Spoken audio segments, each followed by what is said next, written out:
Welcome to The Explainer. Today, we're stepping right onto the pitch to unpack something that, honestly, completely shattered the limits of what anyone thought was even possible in sports.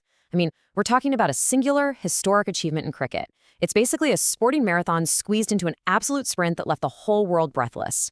We're going to deconstruct a phenomenon today, an innings that totally transcended the game and became an absolute masterclass in momentum, stamina, and, well, pure narrative storytelling. Okay, let's dive into this.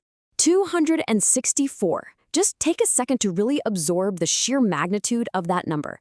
For decades in the world of ODI cricket, a double century was seen as, well, practically a physical and mathematical impossibility.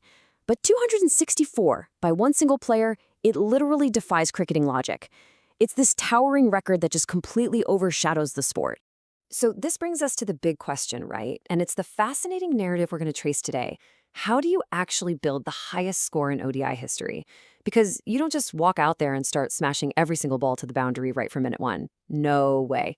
An innings of this magnitude is, well, it's constructed. It needs a foundation, then a steady acceleration, and ultimately this explosive finale. So let's pull ourselves directly into the stands at Eden Gardens and see exactly how this masterpiece was built. Section 1.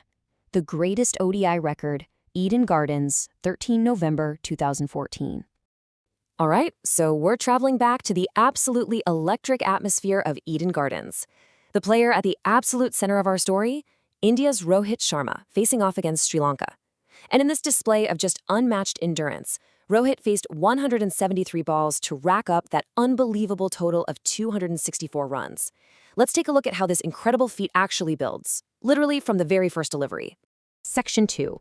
A patient, composed start, laying the foundation.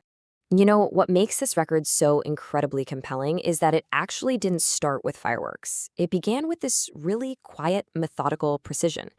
Honestly, if you tuned in during the first hour, you wouldn't necessarily know you were watching history unfold. He scored his first 50 runs off 72 balls, and then just steadily progressed to 100 runs off exactly 100 balls. It was a perfectly paced century for sure, but certainly not chaotic. Listen to the commentary from the moment he reached his half-century. It paints a perfect picture of his mindset right then. The commentator says, Rohit Sharma reaches his 50, a patient and composed innings so far. But here's the absolutely crucial part. India needed someone to anchor the innings, and Rohit is doing exactly that. He was the anchor. He was playing the long game, carefully laying that groundwork, reading the pitch, and really just wearing down those Sri Lankan bowlers. And then we get to the first major milestone. Century for Rohit Sharma. What a magnificent 100. A run-a-ball century filled with elegant drives and exquisite timing. The Eden Gardens crowd rises as one to applaud a masterclass. At exactly 100 runs off 100 balls, Rohit had established total dominance. He had his eye in, the foundation was solid. But that anchor was about to be lifted.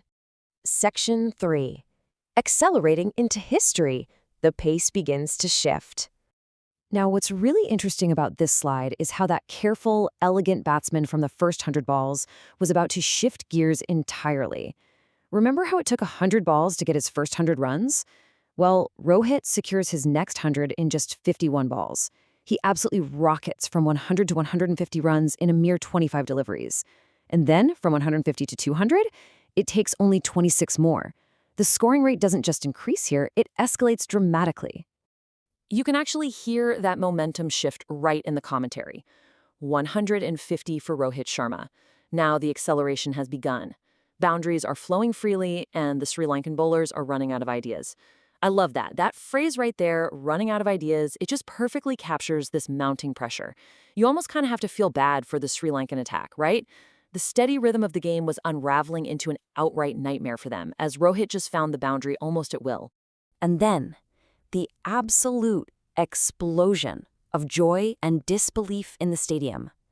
Double century. Rohit Sharma creates history once again. 200 runs in an ODI.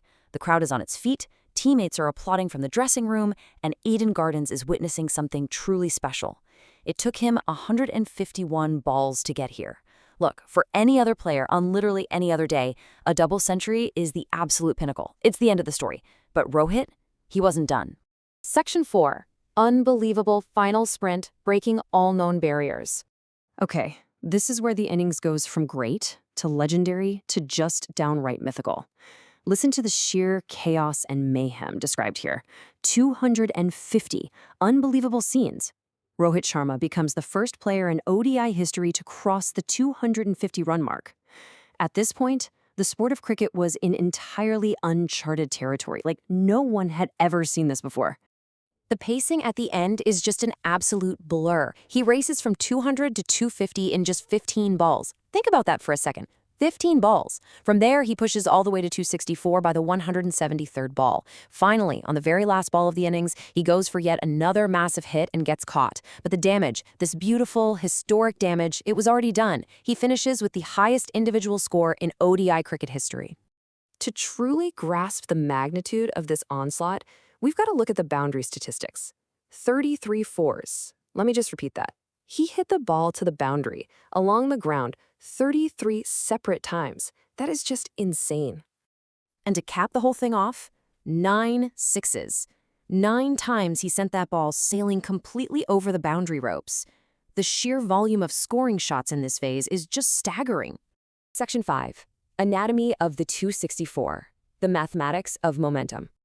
And this brilliantly illustrates the underlying math of this innings, which is basically an absolute marvel of exponential acceleration. Look at this. For his first 100 runs, it took 100 balls. A really solid, standard pace, right?